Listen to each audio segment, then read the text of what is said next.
because my tyrant of a boss is still here, so like the good soldier I am, I stayed. I turned and met the steady gaze of my assistant. Now you're a soldier? Rene's eyes crinkled as he chuckled. 20 years my senior, he had more energy than I did most days. He'd been married young, and his son was my age, married with 2 kids Rene doted on. His wife had passed away 10 years prior, and since then he was a self-declared ladies' man. Tall, thin, with cafe au lait-colored skin and a polished bald head, he was dressed in his usual flamboyant style. It had taken me a while to get used to his wardrobe. If it had been a large law office, he would have stuck out like a sore thumb, but since it was my own practice, I allowed it. Dark dress pants, a brilliant blue shirt, a wild vest, and a jaunty tie was his idea of an office uniform. Other days, his patterned jackets and pocket squares were vivid and bright.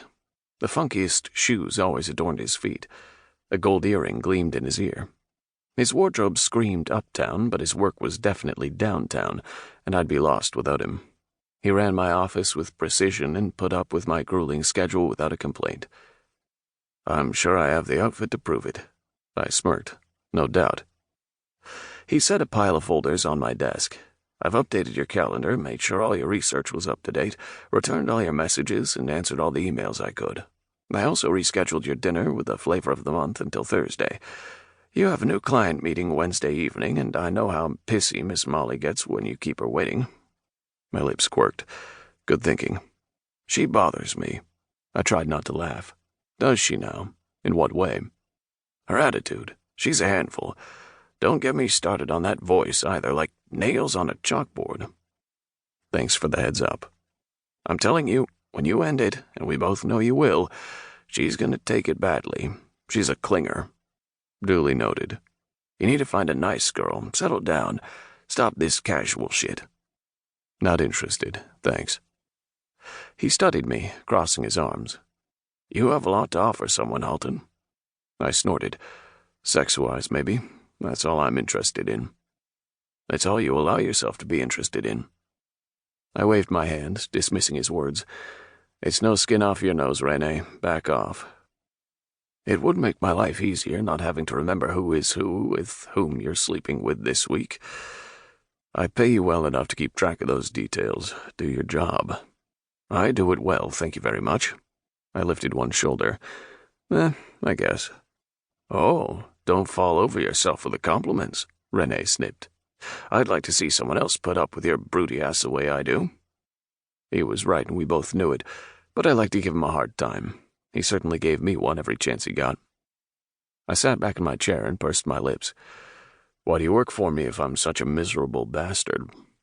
Because you wear a suit like no one's business, and it makes my nether regions sing when I watch you strut around, he deadpanned.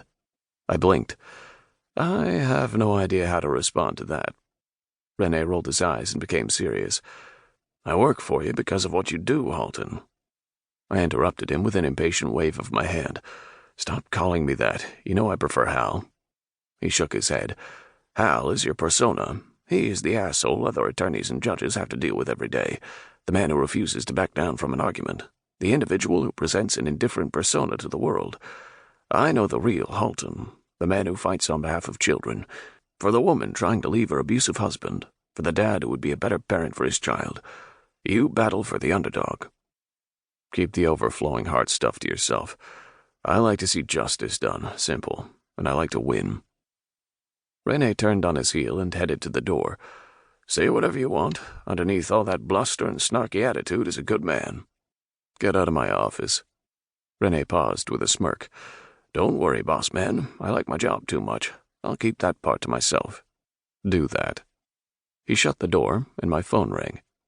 Seeing the number, I smirked. Hal Smithers. I barked into the phone. We'll accept the deal. I'll let my client know.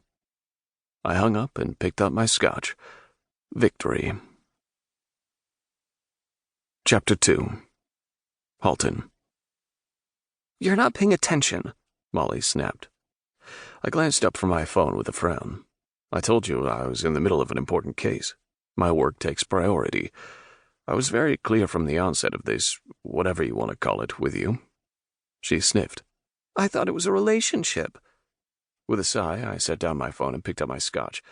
sipping the golden liquid with... To keep listening to this audiobook, I've left you a link in the description so you can do it, at no cost thanks to Audible's 30-day free trial.